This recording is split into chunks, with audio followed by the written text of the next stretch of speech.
Welcome to Don't Speak on It podcast, the podcast that keeps you energized, informed, and empowered. I'm Dean, And I'm Teresa. and today we have yet another amazing female. This has just happened by happenstance, but we have another amazing female guest with us today. We have Dee Smith. Hi, Dee. Hi. Thank you for joining us today in your spare time to join us on our podcast. You're welcome. We're really looking forward to getting into the conversation today. We have Teresa and I have been talking about this sort of thing for a long time.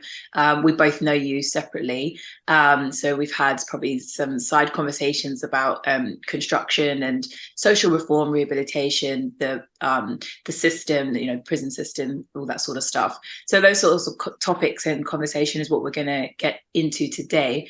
But before we do that, I wanted to just give a quick introduction to Dee for those who haven't met her, and talk about some of her experiences and also her background and what she does. So Dee is an accomplished youth and social work professional. She's held leading roles within a range of sectors, from big charities to also critically acclaimed private businesses.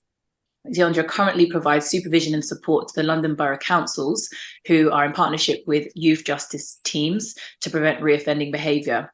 Her areas of experience are in project management, stakeholder engagement, technical assistance, procurement research, training, coaching, impact report writing, community mapping, and reports.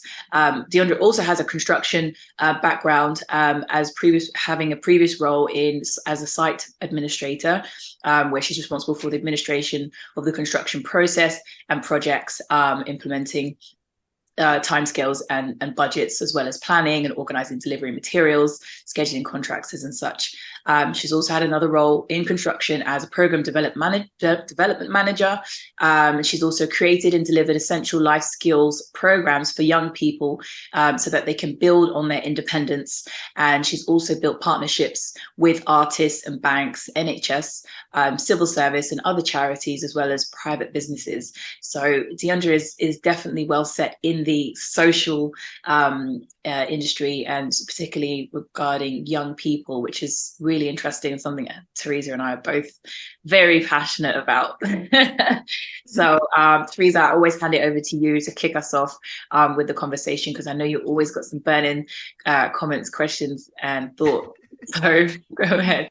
Yeah, so I have had experiences as a young person with the justice system, and I was charged with actually when I was 17, I was charged with a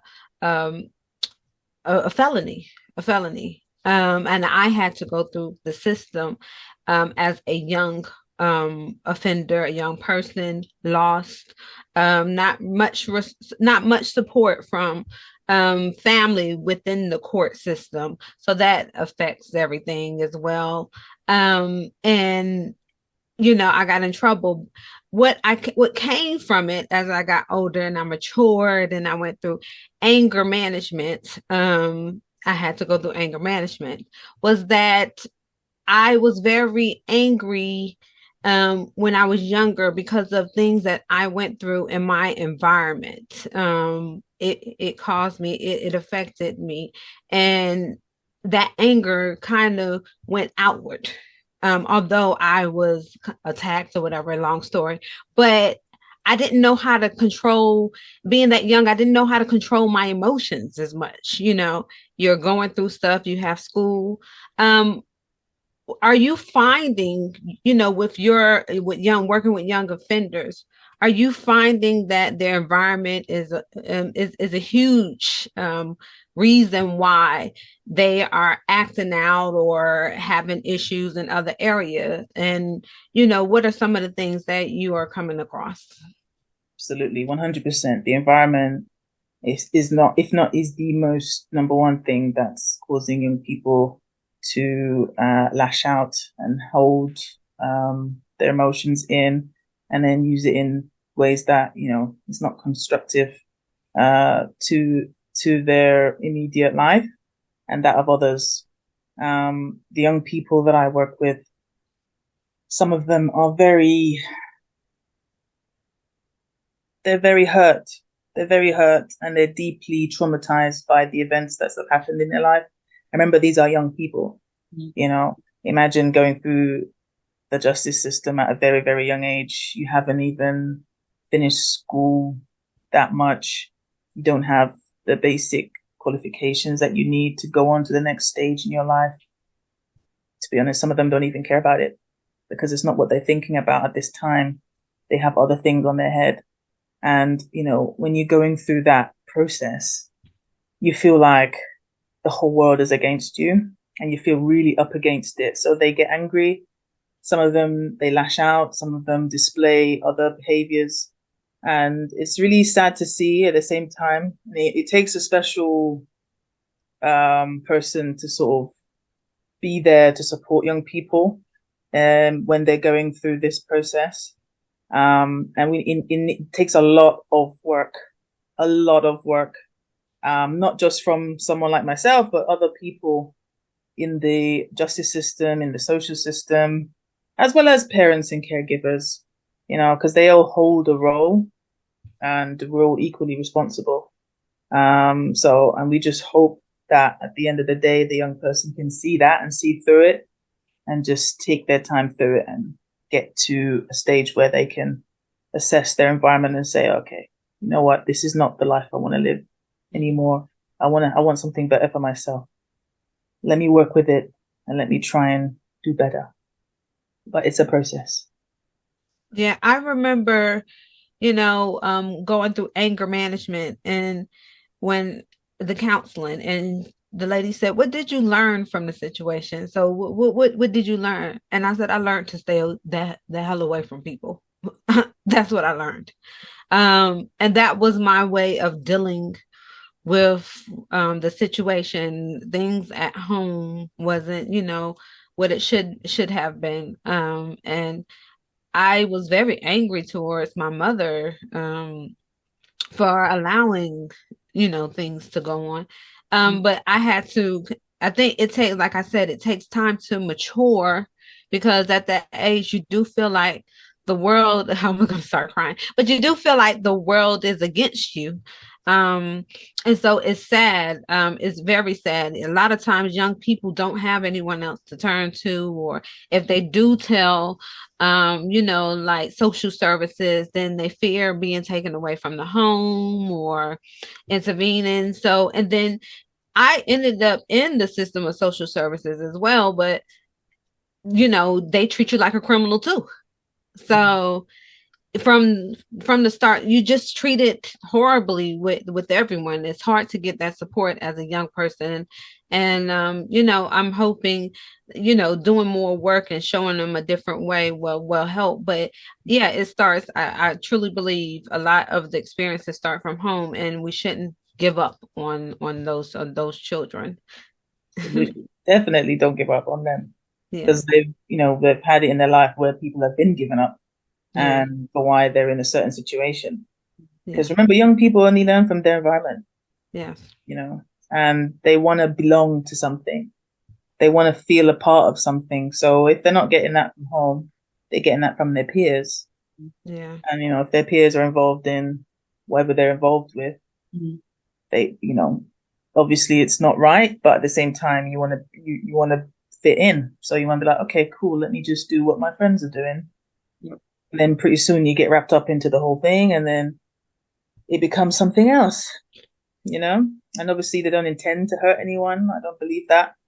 I don't believe truly they do. It's just, it happens that way and it's very unfortunate, but it's really difficult and challenging. But at the same time, I want to touch on something you said. Everyone treats you like a criminal. And I find that in certain areas in life, when someone is doing a job, like when you have a position where you are supposed to give care and people uphold you to a certain standard, it could be a doctor, it could be a teacher, it could be a health professional, doesn't matter. People look at you with a certain level of, oh, okay, this person should be competent. They should be caring. They should be because of their role. And then you get people that are just there and they don't encompass those things. And it's like, it baffles me how you're in a position of trust and you don't treat people that you're supposed to be taking care of with that level of respect. I find it that's one of the things I really dislike Yeah. Within people, when they have a role and they're supposed to do a certain thing and they don't do it, because why are you in this role? And it's so unfortunate. And I feel like it happens a lot, especially in areas of health, and in the police force as well. And it's just so disappointing. It's really disappointing and disheartening to know that these people are there to help and they're actually doing the opposite. They're hindering progress. They're hindering every single thing that these vulnerable people are trying to overcome. Yeah. And it just makes me so sad. Yeah, we talked to say that. Yeah, absolutely. And we actually talked about that in our last podcast with Palmer, and that, you know, the education system, we talked a lot about that and how that is also creating challenging experiences for young people. And also, I think, you know, I think sometimes at the position when they're in school, it's that thin line between them, you know, going out in the street or doing things that they shouldn't be doing, or staying in school. And I feel like, I know that you obviously said earlier that there is onus and responsibility on so many different people within the community to help these children. But I feel like because kids are in education system for a very large part of their life, the teachers and the education system are actually one of the biggest parts of their influence. And if they're not protecting the students, or if they're disregarding them because the students being disruptive, or not trying to find out why the students being disruptive, is it because maybe they have a difficulty with some of their learning, maybe they're not as quick with certain abilities as their peers, and so are the teachers just disregarding them, so then they end up going to detention, or being expelled, and then go to pupil referral units, and then end up going so yeah. I feel like the education system really holds a major key for young people to either continue on and be successful, or go the other way. Because I've seen like some teachers and some practitioners, or some schools that I've worked with, and they have like the student counselor, and you can really see that they're trying. They'll even the kid that's completely checked out of school, but they're just going because they have to, you can see them really going, come on, let's go get to the class, and that, you can see that relationship, and the student kind of likes them, but still trying to be in that zone, delinquency. But and I think it's people like that really help these kids kind of move forward. But those people are far and few between. As you said, you've got people in those positions that really do not care. Some people hate children. I heard someone tell me the other day that someone they knew was a teacher, and they actually hated kids. And it's like, why would you put yourself in that position? I mean, that's dangerous. That should be illegal, I don't understand it myself. It doesn't make any sense. Yeah. The only thing I can think of is, when someone hates something so much that they want to destroy it any way they can. It's the power, position. Power. Yeah, it's the autonomy of just destroying something that you hate. Like you have the authority, you're there now, so you might as well, you're going to do it. You're going to do something bad. And it's like, you must really hate this for you to go through that length of training, because you can't just pick up yourself and be a teacher, you have to go training, and you have to pass tests and do all this and that and the other, and especially for the different levels of years. So it's different stages you have to train for. So to go through all that and then to just be the opposite of what that service needs is baffling, and I will never understand it. Because as you said, you find that in the police force, the same things happen. Social workers, but the police force is a big one. And then look at the nurse who was killing the babies. I mean, like you said, it's all within our social public organizations, and they're the ones that's dealing with the public a lot. And honestly, they need training, and they get training, but they need additional training on how to deal with even with when you have degrees, or so say if you get a degree that specialized in with children, because I've read up on stuff like that and I've helped people edit papers. But the thing is that when you have those degrees, they actually mention how some kids come to school and they haven't eaten, they're hungry, so they can't concentrate. Okay, so these are some of the issues that goes on, that they're having problems at home, and there's a lot to consider when working with the child. There's a lot to consider. One, for one, their environment, and like we talked about earlier.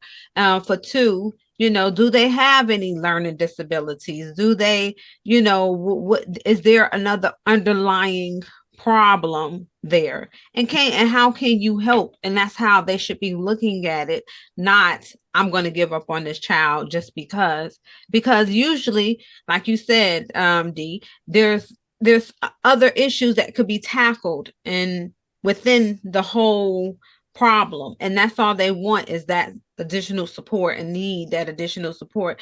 There's a lot of success stories where people said if it wasn't for their teacher, if it wasn't for that person who didn't give up on them, what's his name? Damon John, he has a learning disorder. He when he, you read, he's when you can't, what is it called? I forgot. Dyslexia. Dyslexia. Yeah, dyslexia. He has that. And he said that all the teachers would give up on him. And it was just one teacher. It took that one teacher that did, and he's a millionaire. He writes books. He got books out because you have other people. He let someone else read the book on Amazon. He's on Shark Tank, which is equivalent to Dragon's Den. He invests. He's a businessman, but he said it took that one teacher, that one person. Mm-hmm. And that's what usually it takes. So I wanted to mention the point you said about training, that people need training, and I agree 100% they need training. But the other thing that came to my head when you said that was vetting. People need to get vetted. Yes, vetted. Yes. They need to get vetted. You can be trained, and sign the paperwork that you were trained and say that, yes, I attended this training and it was fantastic and it was good. Yeah. But nobody said you had to use it in your practice. I mean, you should. It's obvious. Your employer paid for the training. Time was spent, but they need vetting. And I think that's what's missing sometimes in processes and in businesses. Because look how many things were just brushed under the carpet. If you didn't vet, didn't check, if you didn't monitor, half these things wouldn't happen, But somebody somewhere saw that there was something wrong and just turned a blind eye to it. But even in the police, like in the US, so I'll take it back to the US, they give psychological tests to the police officers. However, they're looking for a certain type of person, and usually it's that person, even though they give these psychological tests, and I think I failed one of them because I'm too caring probably, but they give the psychological test and it's the same type of person, the ones that want power. And that's who they're looking for. So I find it weird. I find it very weird that you give these tests and you're hiring the same type of individual over and over and over again. It's even in the military. They give psychological tests. They hire the same type of person over and over and over again. So to me, I think the whole system needs to be revamped in a certain way. Yep, 100%. I was going to say, sounds like that's what they want. Yeah. If they're churning out these tests and they want the same kind of person, the same type of people, that means it's by design. It is by design. And this is the huge issue that I have, like, when I took these psychometric tests, some of them, the ones in the US, so you can be denied a job in the US if you don't pass a psychological test, and any organization. And I remember going one and it says, have you ever taken a pencil? Well, maybe, yeah, by mistake. So do you answer it honestly, or do you just answer it no? Because once you say yes, then it's used against you. So these are the type of tests. And when I was going to school for HR, they said those tests aren't meant for you to be honest. You can't be honest on them if you want a job. So they don't like honesty. That's really So strange. this is a huge issue, and this is why I don't like psychometric tests. And they give. So are they hiring the certain? As we can see, to me, the system is hiring the same type of police officer. Look how many are harassing women, don't have any respect for women, whatever. Same type of police officer, same type of teacher, same type of everything, and then the ones that care, they're like kicked out sometimes because they care too much. The ones that go into the councils to work with the councils of social reform, they don't fit in. They end up being harassed and stuff like that because they care too much. Yeah. So I know someone who used to work with youth, and because she cared too much, it just they just didn't want it. They didn't want to hear anything she had to say. So it's really interesting because if it's the system itself, obviously there are individuals who care, and people like Dee and who are working in that environment. How do you find the strength and the resilience to keep working in that industry? What's your vision? Like, how do you see it? Where do you see your position within this sort of public realm, in terms of what you do, what you want to do, and how do you try and like fight through that to try and sort that? Because it's a big it's inside me, it's like it's an internal driven thing. I can't describe it any way better than that. I go above and beyond, naturally as well. It's not something that I'm like, oh, let me just do this and I'll be over. No, it just naturally happens that way. I just do things because I think this will be helpful for this young person. Let me try and do it this way. Like, my role itself is to assist young people on site and support them for 6 months. So I'm like the middle person for the organization, and I represent the young person as well. And because a lot of people or organizations, businesses don't understand young people, especially vulnerable ones that are trying to get back onto their feet. So they don't know how to talk to them. They don't know how to communicate. They don't know how to distribute anything. They just don't know, which is fine. I'm here for that.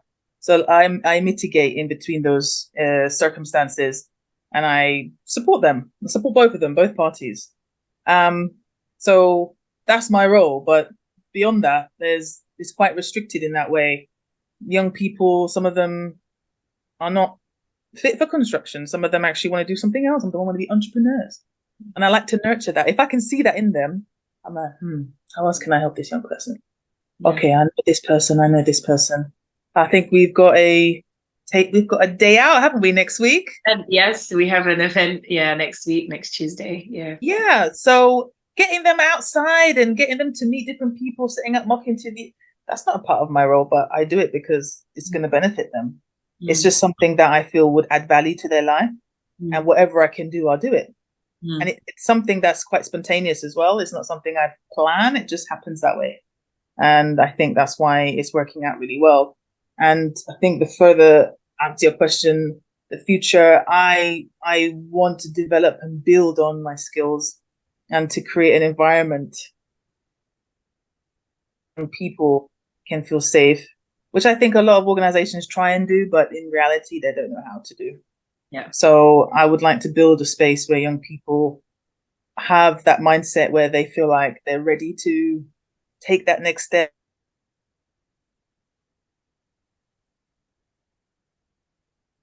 See that as well.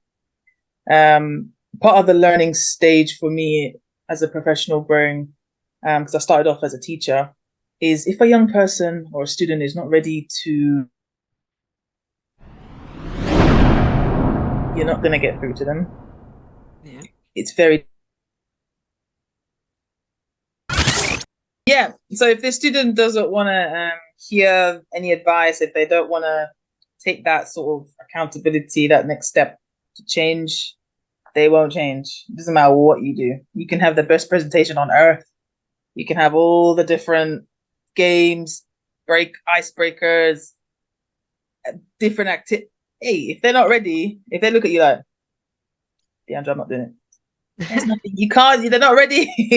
You have to learn to be like, Yeah. and you have to be at peace with that. It took me a long time to learn that lesson. It really hurt. I was like, why don't you like it? Look at this presentation. It's fantastic. Like, nah, don't like it. I like But it. now I'm in this role. I'm like, okay, if this method doesn't work, I need to try another method to get through to them. Because once you can find a way through, you're good. But you have to find what works for them, and that's why you have to be approachable, and you have to be holistic. You know, young people they're so different. You got to take time to know them and get to know them, and just always be positive and try and reinforce that. Eventually they will come around, but yeah, it doesn't always work out, but most of the time it does.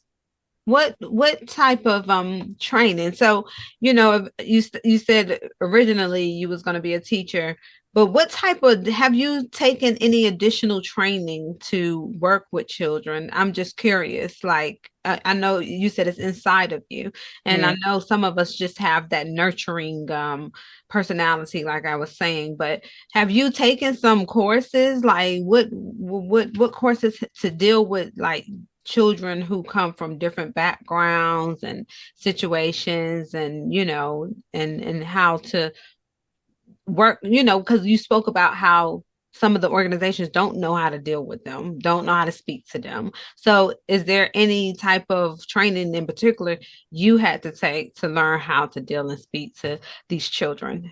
Yeah, life.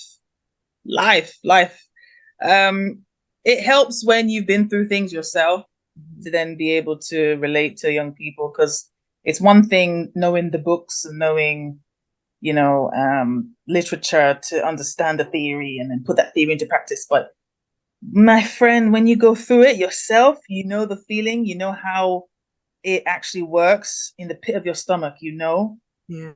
it's better to work with those kind of young people that you've been through it. So it's life lessons.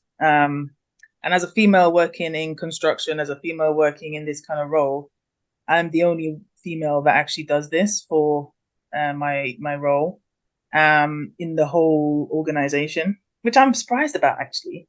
It's kind of strange. But at the same time, I'm like, oh, okay, well, that's nice. Anyway, let's get on with it. It's something that I take with a lot of satisfaction, because I mean, my environment wasn't terrible, and I wasn't involved in any sort of legal stuff. But in terms of home family stuff, I had some issues, and I had to deal with it the best way I can. My thing was sport, so I did a lot of sport. I was always running athletics, track and field, most of my young teenage life. But I did have some anger issues, and I took it out in sport. So any chance I get, I'd love to take them out and do some activities with them and do sport. Yeah, so they need an outlet to release Yes. that, and then they need something else to focus on to Yes. make them happy Mm-hmm. outside of their regular day-to-day environment, something Yeah. that they can see the light at the end of the tunnel. And that, Exactly. you know, Yeah. because not this is going to be my life. This is you know, and a lot of children I notice too right now, they're suicidal and they're having all types of mental issues, including you know, thoughts of suicide and stuff like Yeah. that, which Yeah. is very hurting to hear that they feel this way. And you know, have you come across some of that within your work? Yeah. Unfortunately, yes. You have a lot of young people that don't value themselves. They don't see themselves as being worthy of life. They don't see themselves as any sort of like value to society in general. They just don't feel like it's worth living, and it's soul destroying to see a young person in such a low place, and they haven't even lived that long, to have gone through something so traumatic that they feel like their life is not worth living. And it's not. It's an energy thing as well. You can feel their energy is very low, and that's why it takes some like a special people to support young people that are vulnerable. It's not a textbook thing. You'd have to have gone through it and feel it to understand. So when you're around young people and you can feel one of them, the energy's off, you're like, okay, what's going on? You have to pick that up quite quickly. I'm fortunate not to have experienced many of those situations, but I have experienced some, and it is very sad. And it feels like, okay, we need to find out what's going on, and it's all hands on deck at this point. Try and turn this young person's mindset around so that they can understand that they are valued and they're cared for, and they have a reason to live, and to show them that. But sometimes in life, you have to let them take that step, but you're just there with them as they do, and they will appreciate it more. And then they'll look back one day and be like, I remember these guys, I remember what they did. And it's nice. I had a young person, I was walking to work one morning. He's working in Tesco, and he was the security guard at the door. And he came and said, hey, you. And I was like, mm-hmm. I was like, yes. And I'm just in my zone. I'm very like, when I'm walking somewhere, I'm just going to my destination. And he was like, you don't remember me? And he said his name. And I was like, I don't remember you, sir. I do not. Because he looks different. He's a big man now. He's like, oh my God, you don't remember me. How can you not remember me? And he said the name, and he said this, and then the location of where we worked. And I was like, oh my God, look at you, big man now. Look at you working. And I'm just like, look at you. Look at you. And it's just so surreal seeing them grow and just being like an independent young man working, making his money, and he remembers me. I was shocked because when he first came to the country, he's such a nice man now, and I got him his first job working in Box Park, and he was so happy. It was freezing winter. He was so happy doing this job, and I was like, this is great. He loved it. He loved it. He made so much money. He was progressing in his life, but then get this: the system was not set up to allow him to earn too much money. Otherwise, it will cut off his benefits. Oh, yes. Well, yes. I received a call one day from his social worker, and, they informed me that Dee, like, whatever he's doing, he needs to cut down or stop because he's going to lose all his. And I was like, but what's the point? I'm working to try and help him become independent, and you're telling me I have to stop. So there's like a disparity there with the system and progression. Yeah. It's like you're locked in. You have to just be within the right guidelines to be able to meet a certain threshold to be able to succeed. Otherwise, you don't meet it. Therefore, you need to come out of the system.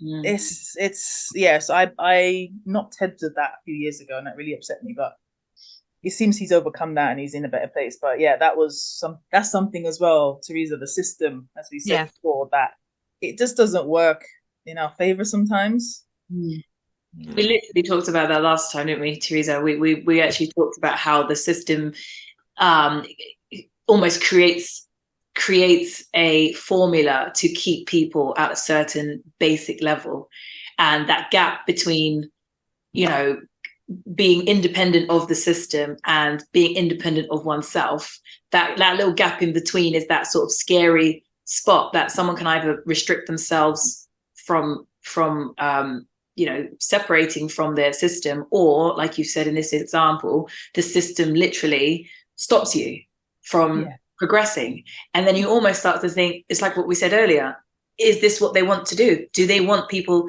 living on benefits, or do they have a quota? It's same like, they have a prison quota of how, the prison says system is a business, they want a certain amount of inmates, blah, blah, blah. They want people in themselves. Right.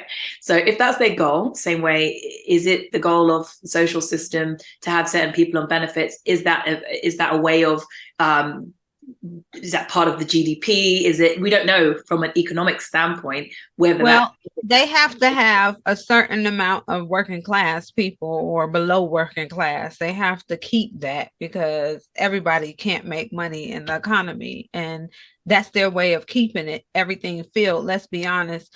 Me taking social economics and criminal justice and learning all about that, that meeting their quota, keeping people in certain areas, keeping people below income, it meets the quota of keeping the prison systems going and putting money, like as I said before, in the US, the prison systems are on the stock market. There was a judge that was found taking money from investors and whatnot and putting young people, youth, into jail, keeping them there. And he was getting kickbacks from it, filling it up in the US. So these are some of the things that we have: corruption, and I always call sometimes I call the system itself organized criminals, because they're able to do what they want to do half of the time, and there's no repercussion sometimes. But yeah, they have to keep, going back to slavery time in the US, when they ended slavery. The prison system became what slavery it replaced slavery. And so the people in prison was the ones that were building the railroads, picking the cotton, doing stuff. So they work, and they work for pennies, so they have to keep them filled. It's the system is different here, but in a certain way. But certain countries, work that way, and it's just interesting on how it's pretty much a business. And that's what's challenging. And that's what we're saying, Dee, is like, this is what you're fighting against. But I think because it's good that you have that fire in your belly that keeps you pushing on. And I think from what you said is, what you do is you go tunnel vision. You don't look at the mess that's going on out there with things that you cannot control and try and fix. And you just try and fix what you have in control in your hands and go, I can help this student. I can help this young person. Let me see what I can do. And then you got those rewards of seeing them in their life being successful, doing what they're supposed to be doing or what they want to do. And that is your own success. And I think that's important. Sometimes, there's so many things in the world that we cannot change, things that are happening now, things that always will happen in the world that we cannot change or control. And sometimes it is a matter of just dialing down and because there's so much out there, obviously, on with social media, and then, on the news and radio and everything. There's all this bombardment about all of these things in faraway places that we really cannot have any kind of impact on, and it can be frustrating. I was having a conversation with someone the other day, and they were saying, oh, I just feel fired up and I just want to do something, and I don't know, want to rebel, or just want to anarchy, just to rebel on this whole situation because I want to do it. But I'm like, but that's not going to do anything. That's not going to even touch the sides of, like, you're just going to get in trouble. You really but that kind of level of frustration can be difficult. But I think we have to then dial down and really think, what can I do that's in my control? And that might be just helping someone across the street. It might be buying someone groceries or shopping who can't do that for themselves. And sometimes it's about what impact can you make on life, on your life, on someone else's life, on the environment, or whatever it is that's important to you. And I think sometimes that's what's more important, because we can't change a corrupt system if we are not part of that group that run that, Yeah. It's really unfortunate, because we're fighting something much, much bigger than ourselves. 100%. And it's been around for a while, and to dismantle it will take literally everybody. Yes. Everybody will have to stand up and be like, no, this is not working out. But because certain people benefit from it, they're not going to do that. And it's a shame. So I agree with you. Tunnel vision. What can I do to help this young person that's in my control that I can do? Let me do that. And then that way you've done something. You've tried something. Even if it doesn't work, because sometimes it doesn't, because you have all the resources that you have. You know that things are getting cut back every time. Things are getting less and less with the money and what's the funding. Everything is just being so squeezed, and excuse me, professionals are just sort of finding it like nearly impossible now to deliver on certain things they could do 5 years ago to what they have now. And what I've seen in a trend from when I was teaching back in my days, every year, and it's happened every year, things are becoming a little bit harder and harder. And I feel like young people are becoming more and more complex. They're coming out with different health concerns, and it's like things are just more complicated than they were before. The system has changed since then. And it's just like you're just battling all the time. Yeah. It's just a battle. Every year is like a battle, battle, battle.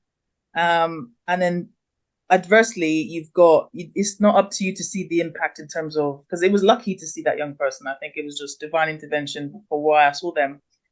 I don't think I usually walk that way. I don't know why I walked that way that day. I don't usually walk that way, but it was meant to happen. I was meant to see that young person, or he was meant to see me rather, and express his gratitude. But sometimes the work that we do, you don't see the impact straight away, and you don't know, having that small conversation with them or that small bit of encouragement, how it impacted them when they got home to that environment, that they're in, maybe that little talk, and they're in something and they're like, okay, Dee said this, or my social worker mentioned this. Let me try something else. Let me put my headphones. Let me just distract myself from whatever's happening in their environment. Let me distract myself. And it could have prevented something that night, or that evening, Yeah. So you just don't know until things play out, and it's really difficult to see impact. But it was nice to see. But all you can do is persevere and do what you feel is right for that young person, and that's all I ever try to do. And I just hope that it works, to be honest. One of the issues I have with the system, those who are in social care, when I was in the system, because and I was with those who didn't have parents have died, grew up in the social system and homes, group homes and stuff like that. One of the issues I had is that, like, one of the guys, he was turning 17, 18, and because they keep you so locked in and so closed in, and curfews and all this other stuff, they don't have any guidance as far as real life.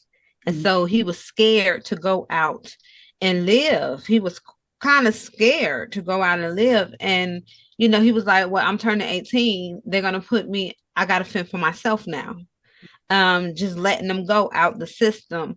And then, it was a lot. So, do you come? I know some of these are offenders, but I also had a cousin who went into the system at an early age. And one of the things he said, because he was institutionalized, I think he went in when he was 9 years old. And because he was institutionalized, he ended up having mental health because, is the prison, whatever, is not really rehabilitation. But most of the systems, some of them feel like I get a free meal, I get a roof over my head, I don't have to worry about anything else in life. Do you come across that sometimes? Like, they feel like it's easier, just so they go out and do something because they feel like it's easier to be in the system and live and, go away. Yes, I have come across that. So, and it's not them. Usually, I find it's the caregiver or the parents. Back when I was teaching, I used to have students that didn't. I taught sports, public services, and I had students in my class that were literally there for their parents' paycheck, and they were just there because if they remained in education, parents would get extra money for their attendance and stuff. So they didn't care about sport. They didn't care about nothing on that course. They were just there because, and I can see it. And I'm like, child, why are you here? You don't like sport. Go and do something else that you like. And they would just look at me like, oh, my parents or whoever. And I was like, really? Okay, that's interesting. Fair enough. But yeah, all you could do is refer and get them support and sort of. But that's one example. Another example is young people are just not afraid. They're just not afraid of the justice. They're not afraid at all. They're like, you're not going to do anything. You're not, you just, I'm not, they're very bold. Very bold. And I'm not sure, well, I probably can guess whose fault that is, but and we can all have a good conversation about that.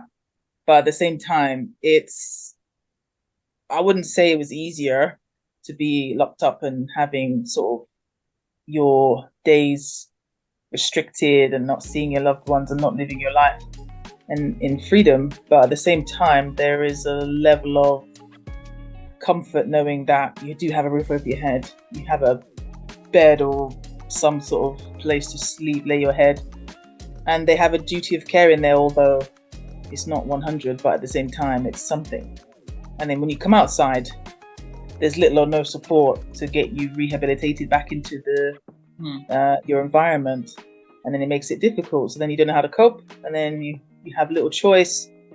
No, there's a lot of stigma against you. You have a record, nobody wants to hire you, you don't have much skills. But I think there are programs inside where you can train and stuff. So if you don't utilize them, you're not gonna, when you're on the outside, you're not gonna be able to fulfill those sort of goals that you have to continue your life. So at the end of the day, it's a choice. Yeah, you have a choice, and that's it. Free will, isn't it? It's free will of choice. People, they choose what they want to do and how to live their life. You can make a mistake one time. It's like, okay, you made a mistake, learn from that and then continue. But at the same time, the system, mindset, it's all just bundled up into one. And I think it's unhealthy at this time. And we're seeing a lot of issues regarding young people and society and how we treat them and how we as a society is functioning at the moment. But this is the current situation that we find ourselves in. And it's just, how do we tackle it little by little? I think we need to tackle it by the root. So we need to go into families. We need to go into the, I don't know, the like family, you know, when you have dinner with your whole family and you're sitting, you talk about your day, even simple things like that. It's nice. No one just goes up to their room and just watches The Simpsons and eat the half-dead meal that whoever made, or you don't even eat at all. You don't even eat at all. You just eat chocolate bar and crisps, and you just go outside, and then that's it. That's your family time. Because I've met a lot of young people when I'm working with them. They don't know how to hold a knife and fork. They can't look at you in the eye when you're talking. Or different members of the community, they don't know how to talk, and it's only because they haven't had that experience. And it's quite sad. But then at the same time, you're there to sort of support them to realize that and sort of, you know, gently encourage them to come out of their shell and to sort of see that actually, you know, when you're talking to different people in the community, you have to, or you should respond in this way, and you can do it this way. It's just showing them, it's guidance, isn't it? So I just hope that they take it and they can use it in the future.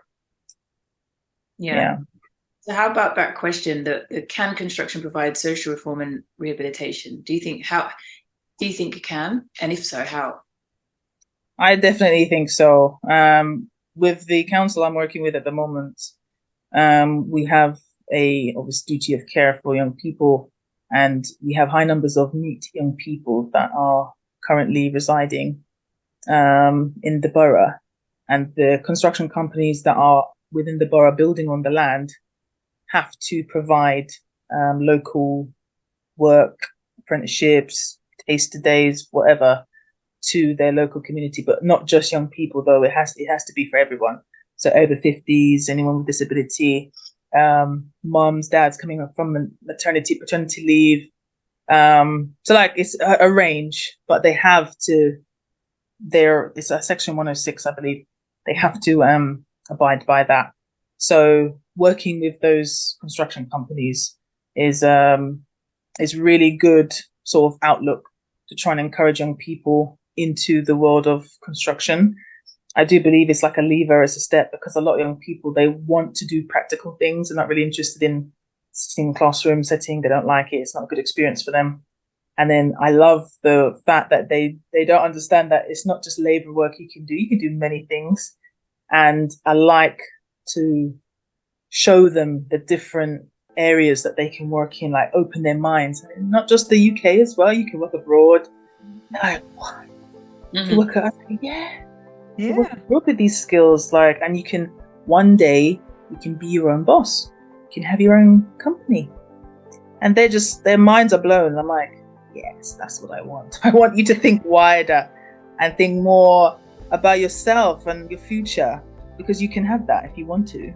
Because construction is one of the few areas or few industries left that you can go off recommendations and stuff, and you can sort of see something in someone and be like, you know what, this young person has what it takes. Let me give them a chance. Show me what you've got. The CV is nice, yes, but in construction you can actually go on site and show them your attitude. You can show them your character. You can show them your ability. Show them your skill. And then, if you've got a really good supervisor or a really good mentor, you can go far. All you need is the opportunity. So I definitely think that it's a really good way of encouraging people and filling that gap. Because it's important that we do, and quickly, because things are changing. Yeah. I'm pushing my daughters into construction. They girls, and people say, oh, what you want to do? One of them, she's 15, so she got one more year, and they like, what do you want to do? I said, she's going into construction, and it's my family asking, and it's interesting. I know it's different, but they see their mom doing it, so they like, if my mom could do it, I can do it, and they are aware of the different areas, and I think it's letting young people know that it may be hard work, but you can make something of yourself exactly out of it. Mm-hmm. And I think that's what's important. And then again, like you said, their creativity, whatever they have, that extra energy could be used for something good, especially if they weren't academics, or sat in class, because a lot of people going to construction, they probably had lower grades. They weren't really the academic student, but they were capable of doing work. Mm-hmm. And you don't have to be the best student to go into that type of industry. You don't have to make something of yourself. You don't have to be able to write a 20-page essay, or and getting them to know that is very important. There is opportunity for you, and nobody cares about the way you look, about the way you act, about who you were before. Mm-hmm. Yeah, I agree. There's a lot of opportunity there for young people. We just need the right businesses to incorporate that, and to see them as value as well, and if they don't know how to engage young people, that's where the professionals come in. We can do that. If they don't know how to onboard them, the language that they use, it's not so straight and narrow at this time. It's more, a little bit more relaxed, a little more approachable, because obviously project managers and all that, they're just suited and booted and very stern and very strict, because obviously they have a big project to deliver on time within budget, and it's very stressful half the time. So obviously when you've got young people, they they don't know what to say, they don't know what to do, and it's nice to sort of bridge that gap for them. And at the end of maybe I had a 2-week placement one time, and you get to see how they learn from it as well, and then they get to redo their processes and sort of look at how they approach things and how they incorporate different members of the community to get involved in construction. It's beneficial for both parties. It can only be beneficial for both parties. So it's a good investment, and I think a lot of construction companies should encourage that, and should encourage 2-week work experience if they can, maybe longer if they possibly can, little mentor sessions, talking to young people, different roles. So just give it a little time. It doesn't have to be all day, but it can just be even a little conversation, especially those that work their way from the bottom to the top. Yeah. That had nothing in the beginning. Maybe they didn't finish school. Maybe they have a criminal record. Maybe, and look at where they are now. It's really inspiring for young people. Yeah. And one thing I find, me being on site, is that it's something that us women give to the site that men just don't have. And like with we have young workers, or even with some of the men, we were able to be a bit more nurturing. Whereas, like you said, the project managers, they're like, I got to do this. They may talk, they be like, why isn't this done? They like very stern. Whereas, they come to me and they was like, well, I did tell, this person, but no one did this, or that, or, and then as a woman, I'm like, okay, let's get this done for you. Or I'm putting in that extra customer service into the site that wasn't there before, whereas the employees are the customers and able to nurture them. I had a younger person. He said he was used to doing something else, and I did induction with him. And he was like, he told me something. I said, okay, let's get you to the health and safety person. We need to sort this out. Let's get you to the health and safety person. He didn't know what to do. So, and just by talking. So, it's just that having that extra. Do you think that more women will help as far as having that nurturing part to the industry, having them on site more? Yeah, I definitely think so, because you need like a balance, don't you? I Yeah. think women bring a different level of professionalism to the site, and something that has probably been missing for many, many years now. And it's enchanting, and it's also a breath of fresh air, literally. So it's important. I think it's a nice dynamic as well, because obviously you can be involved in the meetings, in the short, sharp meetings, and the minutes, and such and such deadline is happening, and this is overdue, and why is overdue. There are some really explosive conversations that can take place, but at the same time, you can de-escalate things in your nice, nurturing way, but also you can set an example as well. So it's about a balance, but the company or the organization has to be receptive to that.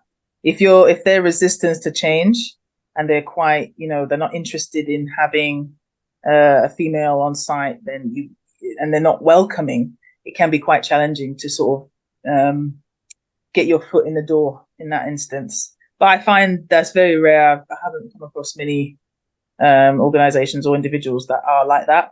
They're quite open, which is nice to see. And there's a lot of efforts now with getting women into construction, which I like to see. Women of color, slightly different, but it's getting there. It's getting there. Yeah.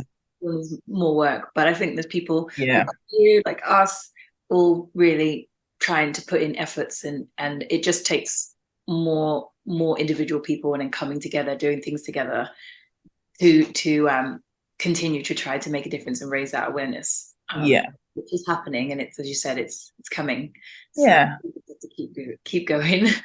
Yeah, keep going. Yeah, exactly. Story of our lives, really. Keep going. Exactly, keep going. So before we close out, I like to ask our guests a couple of quick, easy questions. The first one is, what would you tell your younger self now, based on your experiences and what you've been through? What's the kind of advice? I'll give you a second just to think about that. And then the second one is there a book or something that you've read, or just an acknowledgement or wisdom a book really actually that you feel you would recommend, or something for people to read or watch even, or something that you would put out there to recommend? Oh, my younger self. Good time. I thought you smile fondly when you think. Yeah. She was so fiery and eager and just, oh God, I would tell her to just slow down. Slow down, relax. It's okay. Things are going to be fine. Don't worry too much. Because I was just literally 100 miles an hour doing everything and anything I could in one industry I was teaching at the time, to try and just change the world, really. And after 4.5 years, I burnt out. And I was like, I can't change the world. Oh God, what am I going to do? Let me do international development. And then I was like, I can't change the world. Oh my God. Yeah. Slow down. You're fine. But I'm thankful, because all those skills that I've accumulated over the years has got me to where I am now. So I'm very grateful and thankful. So I would just tell her that she can, she's on the right path, but just try to, reflect some days. Don't move so fast and try and solve the whole world in mysteries in one day. Take time for yourself. did not take no time at all for yourself. Don't worry too much about other people and where they are at in life. It took me a long time to realize that too, because by a certain age you got to do certain things, and all this stuff really held me back sometimes. And it played on my mind a lot, and it made me feel bad. So I would say to her, don't worry about that, and don't compare yourself to other people. You are your own person. You have your own journey. You know, what's for you will be for you. It will come to you. Don't worry. And keep going, obviously. Always keep going. And the second question, I looked at it. Have you guys read the Power book? Yeah. It's like the red and blue book. Yeah. So I would circle actually the ones that I like. I have to reflect on myself. I do the reflection on myself, and I'm like, why do you think that way? Why? And I just sort of record it on my dictaphone that I had at uni. I would just record it. I read it and I record myself, and I'm like, and I would listen to it like, oh yeah, that's true, yay, to sort of remind myself that, stop overthinking.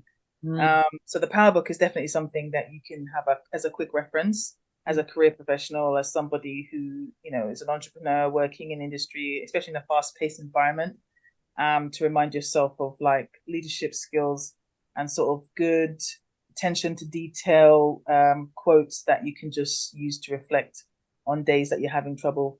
Because I have a really hard time not saying no, but like basically saying no to someone. It makes me feel bad inside, and I don't want to like let people down or make people feel bad. So I'm like, oh, how do I actually say this? But it's not saying no. It's just it's your approach and how you say it. So doing the sandwich approach or something like that would work.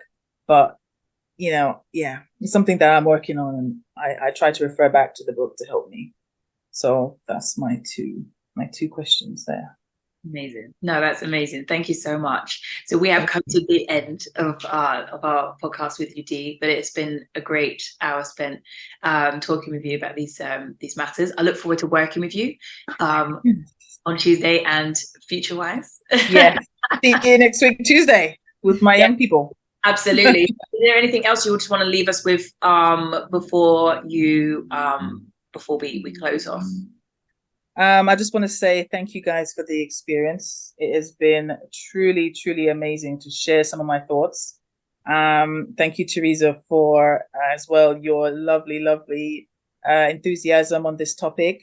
I loved hearing the different comparisons with the US system and how the UK system, and how we actually share some similarities, but also in terms of the systems not working very well for us, but also some inspiring stories. And thank you for sharing things as well of growing up. I think that was really heartfelt. And thank you so much for your time, and I really appreciate it. And for everyone out there that's watching, never give up, keep going. You're doing the right thing. What's right for you will be for you, and keep going. Yeah, I think that's the thing. This one, keep going. Keep going. And we all have a testament. We all have situations. So, most of us do. And, we are a living testimony, that you can overcome anything. Yes. I mean, look at me as well, but I'll save that part for a book one day. Thank you guys so much. Thank you. Well, thanks very much for everybody joining us on the Shh, Don't Speak on It podcast that makes you feel energized, informed, and empowered. I'm Sahela Dean. And I'm Teresa. And remember to always, always speak on it. I'm Dee. Always speak on it.